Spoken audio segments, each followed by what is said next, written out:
We are back. Shaken and disturbed, everybody. I am Daryn Carp here with John Thrasher. I'm fresh off my Coachella run. Yes, John, I hung out with Yeah. David Archuleta. We made out. We had Yeah. babies. I'm now pregnant with his kid. Oh, I didn't tell you. Oh I didn't tell dear. you. Oh, That's weird. my dream. What are you talking Oh, about? you really want to be pregnant with David Archuleta's kid. I know that. You guys should listen to I our do. NMR from a few days ago. Yeah. If you're a patron on our Patreon, you can hear John honestly be pretty spiteful towards me, but I then was spicy. severely change his tune. Yeah. It's like Because I got a like what is gift. the remember those like Sour Patch commercials? It's like first First they're they're sour, sweet. And then then they're they're sweet. sweet. Yeah, that's basically exactly what it was. That so Yes. you Sour Patch Kid That's me fine. this last NMR because then I ended up getting you a gift and Yeah. it was But don't tell probably the anybody nicest what it gift you've is. ever Gotta go get it. received.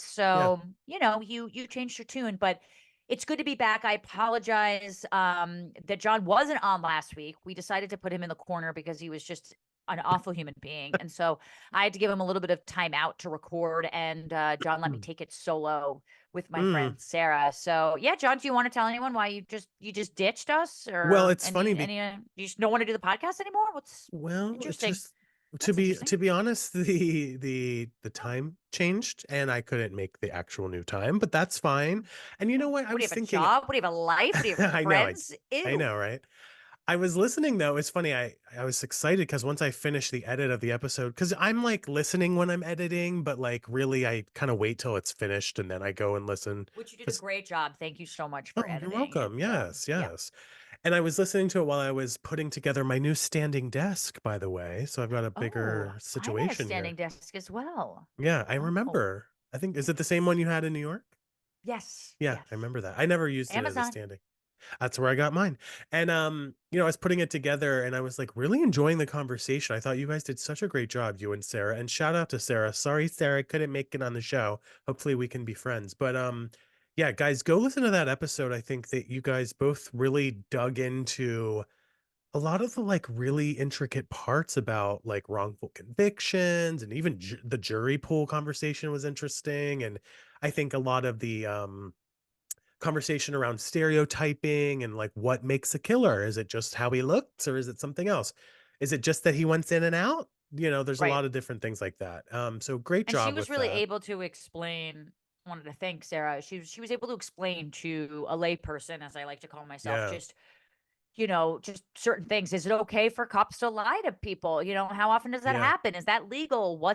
Do they have to present evidence? Kind of what is an evidentiary hearing? And I think we can hear all these things and not really understand that, yeah, Yeah. I mean, cops can lie to you. In fact, they're kind of trained to do that. And Yeah, I was so gonna say they're trained to sometimes. even when I was talking about the addendum on an MR, and you guys should listen to that because there's a huge clarification for that episode. I talked to my DA friend kind of about how I say on our podcast that whenever a cop approaches you asking, "Hey, did you see that person go by?" The only thing you need to say is, "I want a lawyer." Like Yeah, you just need to say those exactly. 4 words. Don't Yeah. answer it. Don't even think it. Just like you want to say, "I want a lawyer." And I think Sarah, kind of being a lawyer, reiterated Right. that to me Yeah, that for you sure. definitely want to make sure that you have proper representation, kind of at all Yeah. steps of the game. So You could tell yeah, she was just very seasoned and smart and knew yeah. exactly what she was talking about, which I really love that. I mean, most lawyers of course have to be, but it really came across. How did it feel doing it solo? I know at the very top of the episode you're like, "Oh, I'm here just me today. This is interesting," or whatever Yeah, you I said. I can't remember a time that I've really done I've that. done 1 or 2 You've done interviews them. over the You've done them. years. Yeah. Like with your friends and stuff like that. Like, Yeah. over Martinez and Murder, Yeah, I was gonna say a couple maybe there was times. Yeah. one that I did solo, but Oh, that you did, rare. yeah. I think certainly for Shaken and Disturbed, this was my first solo venture. I love doing everything with you. I So yeah, know. I I was was missing out. jealous. I think for a listener's perspective, just because it was an interview, it probably was a little bit easier Yeah. to have it Yeah, be that's that. And true. so for ease, I think that might have been a little certainly with Tim and Lance, which I thought we did a great job on. Love. There's so many moving parts that you want to make sure that Right. everyone's kind of getting their due, and that just requires a little bit more attention as opposed to this conversation like you and I have. So, but of course, Right. I missed you, and I thought, it wasn't as good without you. Oh, well, thank you. I miss you too. It was such a good episode, though. I think it really worked out. Thank But you. also, I want to mention At least one of my friends and maybe some other people that message me on Instagram. I haven't been going through my DMs as often, but I see that you guys are messaging me, so thank you. But one of my friends, I think it was Amanda, texted me and she was like, "Hey, I noticed that you weren't on Shaken and Disturbed this week. Is everything okay?" And I was like, "Oh my God, yes, totally fine. Just handing the reins over for an interview to Darren this week." But I I really wish you appreciated would that have people created were some panicked. drama. You'd have been like, Oh, I should yeah, we have. had such a falling out, and moving Nah. forward, we're gonna Mm. go every other week taking a case. And Like Darren, we should have created some we should have manufactured. sexual tension Yeah. between us that it just like we had to get it all out there. But no, I should have you're been like, fine. You're I should have fine. been like, no, Darren fired me and stole the Instagram account, or something like Yes. that. Yeah, you should have done that. Or Anyways, Darren doesn't want me there anymore, but I right, still have to edit and produce. right. And I'm still locked away in a cabinet. Yeah. It's just not allowed. So missed opportunity by John to Missed really create and opportunity. stir things up here on Hmm. Shaken and Disturbed. But Mm.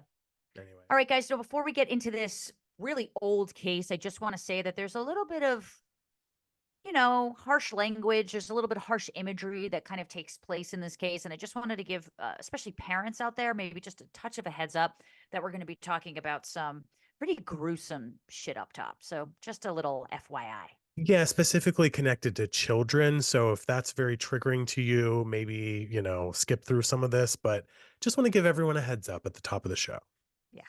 Yeah, so the name at the top is Micajah, Micajah. We looked up how to pronounce this. Now, this is in Scotland in the 1700s, which I think is why we were a little bit taken aback. I mean, even today, that's kind of not your typical name. Micah would probably be shortened for something like that. But back in the 1700s, you didn't hear. This is the case of Yeah. the Harp brothers. In case you've never heard of that, it's a somewhat famous case from certainly back then. But yeah, Micajah is how we're going to say that because according to Google pronunciation, that seems to be the correct way to do it. So That's right. You got to trust Google. you got to trust Google. Micajah and Wiley Harpe, that's Harp with an E at the end, were born in Scotland in the late 1700s. While most accounts call them brothers, they may have been cousins. Who One of those knows? things. Yeah. Let me tell you something. Because Nadine has this in her family, two brothers married two sisters. So her cousin is technically like her half brother. Oh, that's a good So point. That maybe with happens. Yeah. less people around, there were Yeah, marrying whatevers, and that's true. so who knows? But Let me also mention yeah. shout out to my brethren of Scotland.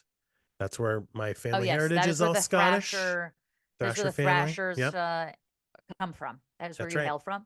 That's right. Just call you Micajah Thrasher. There you go. Jonathan Micajah Thrasher the fifth. By the That way, sounds right. would love the name Micajah over John. Yeah, no. John. Burp, burp, burp, burp. Jonathan. We're on a Jonathan. It's not, Jonathan. just so you know, it's not Jonathan. A lot of people think it's Jonathan. Nope. It's John. Anyway, It's who just cares? Enough about me. just it's just John. Imagine after 200 episodes, people don't know that. Go ahead. Keep going. I'm sure I forgot that Yeah, it's not maybe you Jonathan did. Thrasher, that it's just Also, John. while we're on the topic, I also thought, in case anyone didn't know this, that Darren's last name was Carpenter for what? About 6 months of our friendship? Oh yeah, no, they know Yeah. that. If Oh, you're they if you're do? a new Okay. listener, yeah, they know that. Yeah. All right. So Micajah was born around 1768, and Wiley was born around 1770. And although they're Old. old, what are they, millennials? Gross. Yeah, what's their gen name? Although their parents moved the family from Scotland to North Carolina, which is a little bit of a change of pace, around the start of the American Revolution, they were staunch loyalists and raised their sons to also support the British crown. Kind of odd then that they'd move countries, considering Yeah. they were literally at the start of the revolution. I mean, that was Yeah. literally at the height. Their kids would have been what, like 6 years old when that would have happened. So, That's right. you Yep. know. Now, the revolution began in 1765 and lasted through 1783. By the time the brothers were in their teens, they had enlisted in loyalist gangs whose mission was to kill members of the Continental Army, Mm, rape their women, and destroy their property. Towards the mm. end of the war, they were separated from their parents. It's kind of unclear how. Records were a little bit fuzzy back then. They may have returned to Scotland, they may have perished, or kind of a combination of the above. And the brothers were left with only each other. Now, the two young men decided to leave their home too by running away to join a group of Cherokees. They brought with them Susan and Betsy Roberts, two young local girls that they had kidnapped from their town. Micajah, Wiley, Susan, and Betsy lived in the Cherokees for anywhere from 2 to 13 years, which is kind of a huge That's a gap big, here, yeah. before the American army destroyed their village and they were forced to find another home. We kind of had these records back then of major milestones of ruining villages or whatever, but it's unclear how long people were kind of there beforehand because accounts either got destroyed or they were never created in the first place. Yeah, it's so interesting. Like, do you remember learning about this stuff in high school? Like, we had American history, of course, in high Uh, school. I And remember the word Iroquois from fifth grade. oh my Learning gosh, about wow. like I just remember the word because it doesn't look like it's pronounced. Yeah, that's And I true. remember Yeah. having a hard You're time. like, wait, what's going on So I here? remember my teacher teaching me that it was pronounced Iroquois. That's cool. Yeah. I just think about, like I remember learning it and like it was in my head, but like I really didn't start to kind of understand and I guess even like respect in a sense, like the intensity of the American Revolution in particular and like what it meant, especially to indigenous people in our in this land. Because you just kind of grow up hearing like Indians did this and this is what happened, but you don't really understand the like severity of like kind of what happened. I know there's that new movie Killers at the Flower Moon that kind of covers a lot of things around Yeah, this. that's the And Osage. And that's a true yeah, story, of them yeah, stealing oil and murdering those people and right. yeah, Yeah. the rich Osage. So yeah. Yeah, so it's just interesting, and I think especially as it pertains to true crime, it's an interesting way to kind of have context for these types of stories. But Sure. nonetheless, in 1795, the four of them settled in Knox County, Tennessee, where they lived in a cabin near Beaver Creek and made a living breeding hogs. By the way, you can't get much more American than I that would love to make a sentence. living breeding some house. Breeding some hogs. Some house. Some hogs. In 1797, Wiley legally married a woman named Sarah Rice. The same year, Micajah married Susanna, the woman he'd kidnapped from his hometown. Okay, lots of shady stuff going on here in the late 1700s. Betsy stayed in their home and was shared by Micajah and Wiley. Kind of And disturbing. we said Susan before. Susanna's obviously just a love Susanna, name, but yeah, yeah. Susan, I'm I'm just assuming make sure that's everyone knows. Yeah, yeah, yeah, yeah. I'm assuming those are the same people there. After only a few years of being settled in Knox County, the Harps' neighbors began to notice something strange. Their livestock seemed to go missing more and more frequently, and their barns burned down even more often. Hmm. Oh, okay. Well, is that something, more often? How often was this happening to begin with? Yeah, But right. and it was hard not to notice, of course, that the Hart brothers seemed to be going to the butcher increasingly often with more meat every time. So you don't have to really be a true crime sleuth to know It's that the little this fried is green tomatoes. The secret's in the that's sauce. That's right. what it. Oh yeah, that's right. Um, so the final straw came when one of the more affluent neighbors' well-bred horses vanished from the stable one night. And, to these people, this was just unacceptable and would not stand to them. The neighbor gathered together a posse of people to find and capture the harps, assuming it was all connected to them. The brothers were taken back to Knoxville jail and managed to escape before any punishment could be enacted, but were forced to leave their home. So, so obviously the posse was able to find them. I guess they were sort of like convicted to some degree. Again, late 1700s. What's conviction? You know what I mean? People were thrown in jail with or without a conviction. But like I said, these guys were able to even to escape the situation. So according to the wives, Sarah, Susanna, and Betsy, I guess there seems to be actually three people now connected here. This was the point where Micajah and Wiley, quote, declared war on all mankind, end This feels a quote. little David Koresh of the Oh, Branch yeah. Dravidians of just, Yes. like all out war a little bit. So we'll see. Yeah, the brothers were furious that a posse had been sent for them and began hunting for whomever had told the posse where they were. They're like, hey, let us steal the livestock and take it to the butcher. Leave us Right. alone over here. Well, when they found the man who they believed was to blame in a pub outside of town, they killed him, scooped out his entrails, and Jesus. filled his body with rocks, and then threw it in the river where it sank to the bottom. Now, that's one of the most grisly, disturbing kind of descriptions of a murder I think we may have Yeah. ever even said on the show. Now, Micajah, Wiley, and their wives then left town for good, headed to Kentucky via the Cumberland Gap, which I am familiar with, being from Cumberland, What is a Maryland. Cumberland Gap? I think it's just like a valley that's in the Appalachian Mountains where you can Okay. sort of yeah, it was like a travel valley for lack of a better term. I mean, I'm not Why being is scientific. Cumberland such a popular? I mean, you're from Cumberland, Maryland, but I felt like we were also dealing with something from the Cumberland. Is Another Cumberland Cumberland thing. like a different, Well, like, is it Cumberland, named after something? Like, it is. Yeah, I think it was named after a town in Britain, as most places actually are in the sure. United States, in the original colonies and eventually the United States. But yeah, I think it was just that. That's really Huh. all I know from it.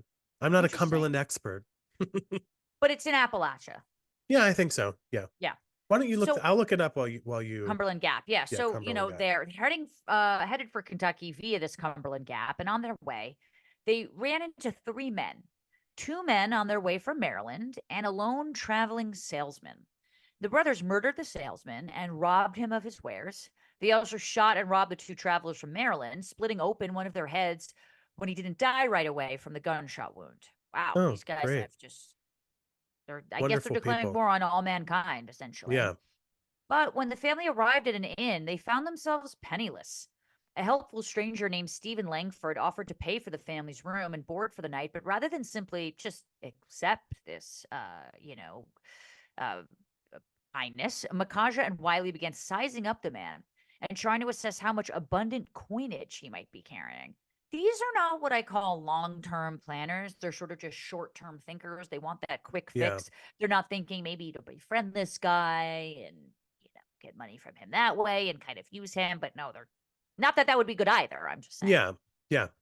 Now, the following day, the brothers convinced Stephen that he'd be safer traveling together with the family. After all, a group of six inherently has more protection from animals and thieves on the road than a Right. man alone. Okay, Yeah, maybe they're like, especially in this particular part of the country. You know, it's did you very look up very low. Cumberland I Gap, by the did, way? yes, and I was right. It says here the Cumberland Gap is a pass in the eastern United States through the long ridge of the Cumberland Mountains within the Appalachian Mountains and near the tri-point of Kentucky, Virginia, and Tennessee. Long used by Native American nations, the Cumberland Gap was brought to the attention of settlers in 1750. Hmm. The path was used by a team of frontiersmen led by Daniel Boone, making it accessible to pioneers who used it to journey into the western frontiers of Kentucky and Tennessee.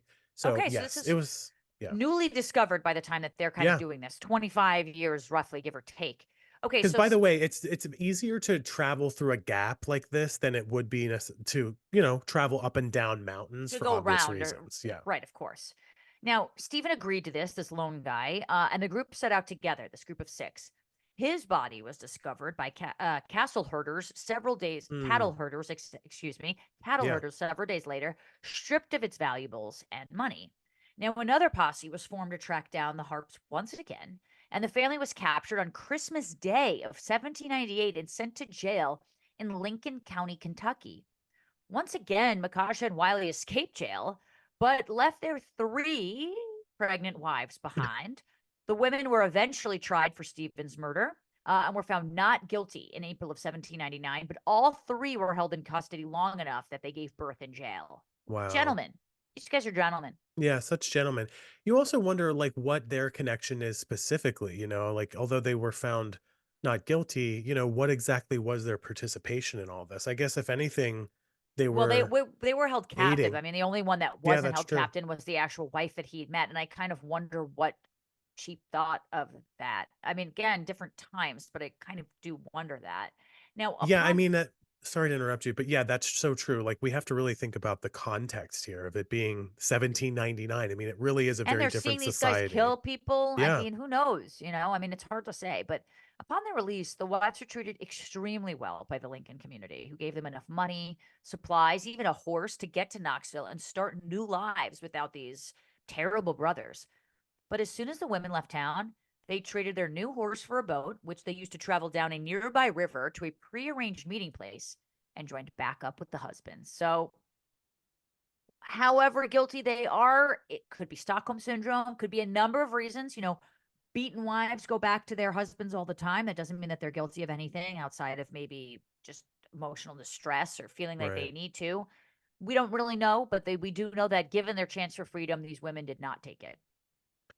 Yeah, and maybe there are certain resources or opportunities that they are content with potentially in that situation. But, just not to really like lay into the history of this all, but I'm just thinking about like, this is 1799. America is 30 years old, the United States. That's Imagine like, crazy, by isn't the way. I I know, mean, like if our you think country itself, like in terms of the United States, not the land, the United States is actually a very, very young country. totally, that's exactly what I Very was young just gonna country. say. And imagine being, fresh out of like a generation before you that was like, fighting and going through the Revolutionary War and like I'm just trying to think of like the sociology that would be happening at this point. And like, you had mentioned them watching these guys kill people. Well, maybe that's not that crazy. In 2024, that's horrifying. You don't want to see that. But like fresh Right. out of the American Revolution, it might be more commonplace than like we're kind of realizing.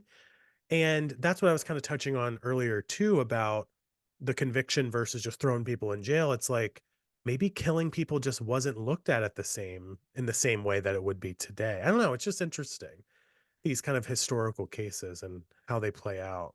But also, Yeah. yeah, like just Yeah. really quickly, like thinking about like imagine being you and me, like born into a world and our country is 30 years old. Like the country is 30 years old. It's such an interesting I know. the United States is so interesting how quickly we went from a new country to the biggest superpower in the world. I mean, that's incredible. There are reasons for that, like Yeah, of our course. Good Constitution and and bad. Declaration Yeah. of Independence. Say what you will, but these are the Yeah. principles that our country is founded on, and it's the reason I think we're so successful, along with free market capitalism. Even though it's Oh, limited, obviously, oh.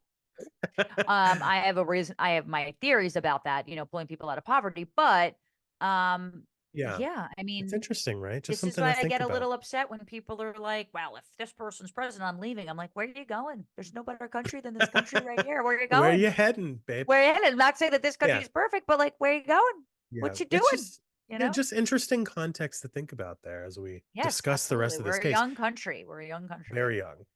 Yeah. So the men's killing spree continued after meeting back up with their wives. First, they killed the 13-year-old son of a local Jesus. colonel so they could steal some flour and beans that he was carrying. They then dismembered a local fisherman, stuffed his body with rocks and threw it into the river. And of course, cherry on the cake here is that they stole his fish. So they're Sure. really and it's interesting because it's like these things again, not trying to be like Mr. Historian here, but these are the types of things that were really important and valuable back then, like the beans, the flour, the fish, it's all stuff you can run down the street and get nowadays, but these were big commodities in the late 1700s. So on April 22nd, the governor of Kentucky placed a $300 bounty on the lives of each Harp brother. Again, Mm. $300. Maybe Darren, you could look up I'm the gonna look it up. difference. Yeah. $1798. Yep. Yeah. And when the news of the bounty reached the family, they sought protection by joining another group of outlaws at the time operating in the area called the Mason Gang. However, their time with that gang was short lived as the brothers proved too brutal and bloodthirsty for even those other criminals. I mean, yeah, imagine being like, "Hey, we're a gang, we're a group of outlaws, but you guys are you're too crazy for us," It's putting rocks and bodies and throwing them into the bottom of rivers is just one step too far for us. But, do you have an update? You leaned in, so Yeah, $300 of $1798 would be worth about $6,100 in oh, 2019. That's the okay. last like inflation calendar. So it's, over Significant. 6 grand. Yeah, Could that's a change lot of money lives in last that time, then. yeah. Yeah. So when the gang captured a boat, hoping to loot its contents, the brothers took hold of one of the boat's owners, stripped off his clothes, tied him up, and whipped him. They then Jesus. blindfolded the man, tied him to a horse, and chased them off the edge of a cliff. I mean, this is like torture and brutality like nothing These we've men ever have a heard. vendetta. Something, yeah, for sure. Now, this was, like I said, just a little too much for the rest of this gang. The family was ousted from the group and continued on their way to Knoxville. I think maybe this gang of people, these outlaws, were like, they had their intentions, they had their motivations, they were maybe just trying to get by.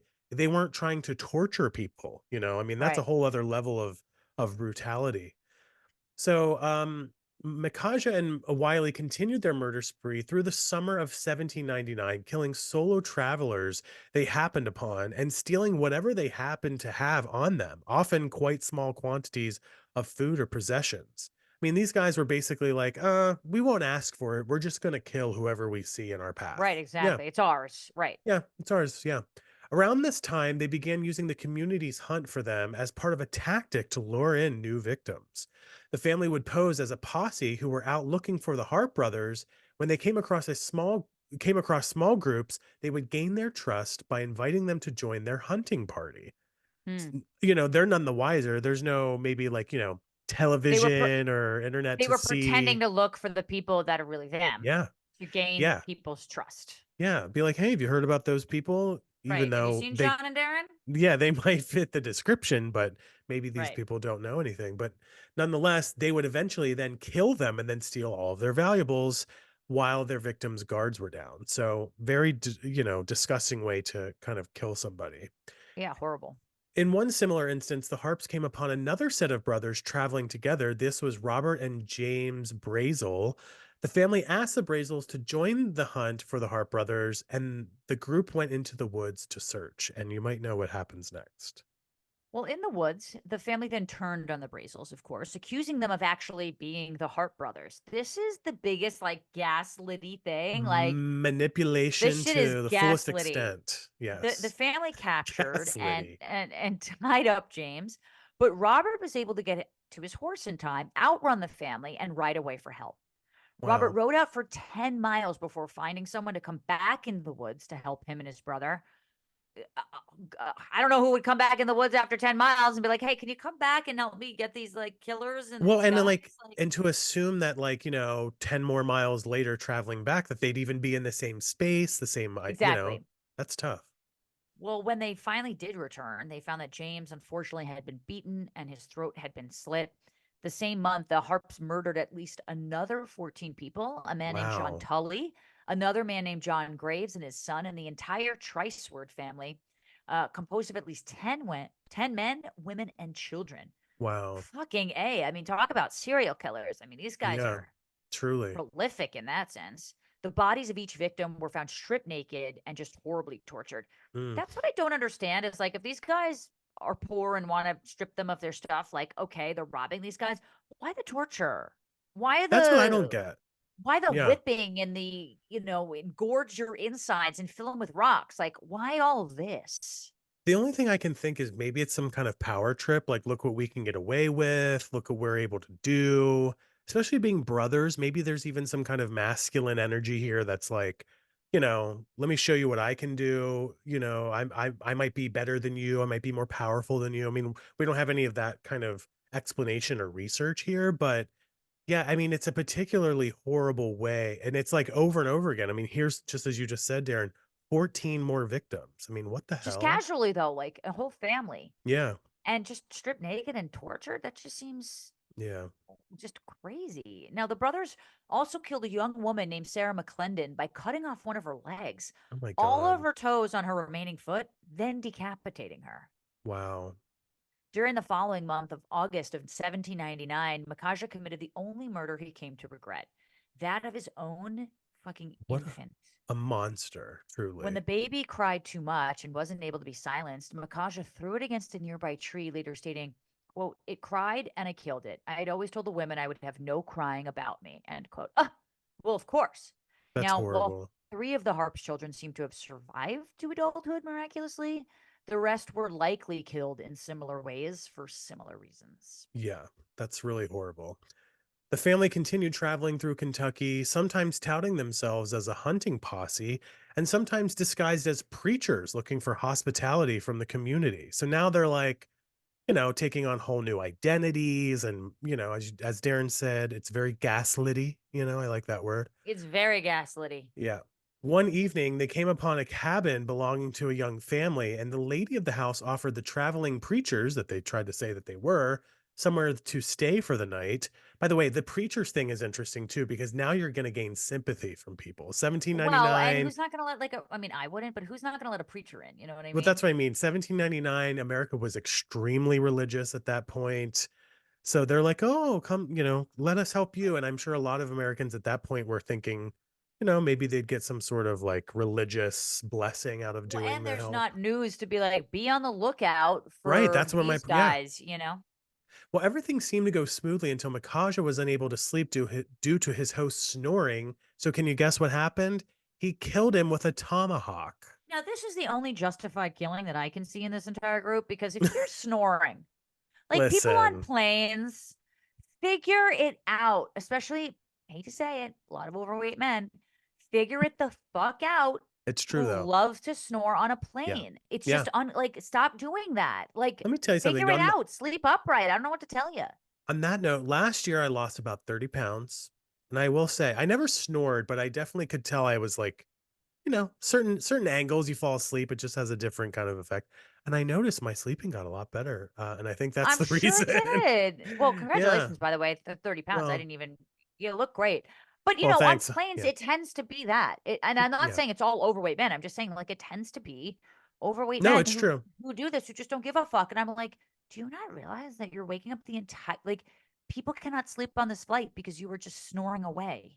Sounds like Daryn Crazy. sympathizes And with the killer here, you my guys. dad snores, but if he's sitting Yeah. upright on a plane, he's not snoring, but he Well, does there you snore. go. If he's lying down, he's snoring. So like I know. I'm very sensitive about this. I looked into this too, actually, because I noticed it myself, and there is something about the way like your glottal whatever in the back of your throat kind of flaps Yeah. whenever you have a little bit more weight. Anyway, what I say, Anyway, derailing here a little bit, just but don't, I mean, like I get wanting to kill people with a tomahawk if they're snoring, but maybe don't. yeah, there you go. Well, tragically, some more really horrifying stuff here. The noise also woke the baby, which caused it to cry. And as you might expect, Micajah killed him too in order to stop the cries, followed by the infant's mother when she too began to scream. So, this is like Jesus. next level kind of demonic bullshit that we're dealing with on this episode. The family burned down the cabin and the following day captured two other men and accused them of having committed the murders. They shot and killed two of them on sight, but the third escaped and made it back to town. Now, this was the final straw. The community was tired of living in fear of the Hart brothers, and by this point, it was abundantly clear that the law couldn't stop this killing spree. Now, remember, after all of these people are killed, it's not like news breaks right away and like they can maybe connect the dots. These people are getting killed, and then the family's moving on to another location. Right. Maybe days, months, or weeks later, the victims are being found. So, it's you're able to kind of go on a killing spree at this stage, at this point in history, because news isn't being communicated, I think, quickly enough. Right. Even like the descriptions of these people aren't being communicated. Now, the locals formed another, much larger posse this time and were able to apprehend the Harps for a third time. And while many of the accounts for the hunt for the Harp brothers differ, they seem to agree on one through line, which Daryn is about to get to here. The posse eventually caught up to the brothers. But Wiley was able to escape, but Micajah was too slow and was Mm. captured by his hunters. Micajah was allegedly decapitated slowly by one of the Wow. posse. His last words were to his killer, "You're a goddamn rough butcher, but cut on and be damned." I mean, What the hell are okay, we I sort dealing of give with him credit here? for My keeping consistent. God. The Yeah. three wives were also captured, but once again set free and allowed to continue living their lives without their bloodthirsty husbands for the first time ever. Wiley escaped to Mississippi, where he learned that the bounty on his life had increased to $2,000, which was like a gigantic sum in the 1800s. I mean, if 300 was $6,000, then Let's 2,000 see. is what? Times it by seven, let's say. And, you're getting what? 50. $42,000 essentially. Yep. Good Listen, job don't ask me. on I that. already said this. Don't ask me to do math on this show. You know what I But for mean? the, for $42,000, No, Wiley yeah. obviously wanted to collect it. Sure. So, not wanting to fly solo, Wiley joined up with two other local outlaws and convinced one to help him murder the other and turn in his head to the sheriff as belonging to Wiley himself in exchange for the reward money. My God. However, when Wiley and his accomplice showed up with their victim's head, they were recognized by law enforcement and captured, Mm. which is actually kind of surprising. Yeah, Now, right. this was it for Wiley. He was tried and hanged in February of 1804. Yeah, that last little part there, you have to assume at some point they're like, okay, who are these people? Like, can we get a description? Can we try to really figure out, I sort of they're give him not credit for preachers. the ingenuity of it though, because there is no social media. Even when you Yeah, look yeah, up, as I was just doing the Hart brothers online, like there's sketches and drawings and sort of renderings of what maybe locals, claimed that they yeah, looked like, but there's yeah. less people around. I think eventually people just caught on to it being who they were, but I'm glad that Wiley got Yeah, got caught there you eventually. go. So let us know what you guys think of this case at Carpe Daryn at Jerry Thrasher. Of course, you can go into our Patreon and comment there. You can comment. You gotta smash that subscribe button, and then you On comment YouTube. below. You smash and you Yep, go below and you comment, and also on Shaken and Disturbed podcast fans page on Facebook. there you go. All right, let's Yes, get into some quick shout outs here. let's do it. Rachel and my bestie Amanda, who I mentioned at the top of the show, both called out an old throwback moment that occurred to them this week. Rachel posted on Facebook, quote, "Has anyone watched What Jennifer Did on Netflix yet? I was sitting in my living room singing Lenford Crawford and laughing hysterically for Lanford 10 minutes. Crawford. Brought me back to the good old days." By the way, I just want to tell Rachel, the good old days are now, Rachel. The good old days are now, Life is what happens when you're making other plans. Lanford That's right. Crawford. I remember That's that right. so well. Throwback. Yeah. KT followed up in the comments saying, yes, watched it last night and gave my husband the Leonard Crawford routine. And he just gave me one of his looks and said, I'm assuming that's a podcast friend. Fair enough, KT. You are a podcast friend. You are a podcast friend. That's right. And as Daryn said, don't forget to watch this episode on YouTube, guys. Every week we post the full episode. Soon enough, we're going to be posting, other videos eventually. But right now, you can watch all of our most recent episodes right there on YouTube. Yeah, and if you want early access to our podcast and videos before anyone else, join us on Patreon for just as little as $5 a month. You can get behind the scenes exclusive content. That's right. And you can get it even cheaper if you sign up annually, which we would really love if you can really Or help us anally, out. which is also great, and that's Oh, cheaper than a sandwich at Panera, you guys. Come on now. A that's little my association. broccoli ched soup in a bread bowl. Let me tell you something. I went to Panera last week for dinner one night just because it was quick and cheap. Well, not sorry, quick and easy. And I was like, I can just pop in really quickly. I got a you pick two. Here's my order: Frontega chicken sandwich and a bowl of cheddar broccoli cheddar soup. They were out of all of the sides. I bought a fountain ginger ale that was $3.50. I walked out of there with a tiny little sandwich. They didn't have the right bread. I was on sourdough bread. It was the size of my Love fist. sourdough bread. Okay. I like it too, but I wanted my regular focaccia. Yeah. Walked out of there with a drink, a quarter of a sandwich, and the smallest bowl of broccoli cheddar soup you've ever seen, $19.58. Yep. Guys, we've got to stop. Panera, we used to say, what was it? Taco Bell sponsor us. Right. Panera, don't sponsor us because I don't need that in my life. I don't need to be talking you guys up and then, It's scamming just people too out of their money. much. It's It's too just too much. much. Too Anyways, much. that's it for this week's episode, guys. Thanks so much for listening. As I said every week, and I think it's really important, don't forget to take your vitamins. And for me, I'm going to say don't snore, but also check your pits, especially if you Don't have a snort. penis. Yeah. There you go. We'll see you guys next time. Bye. Bye.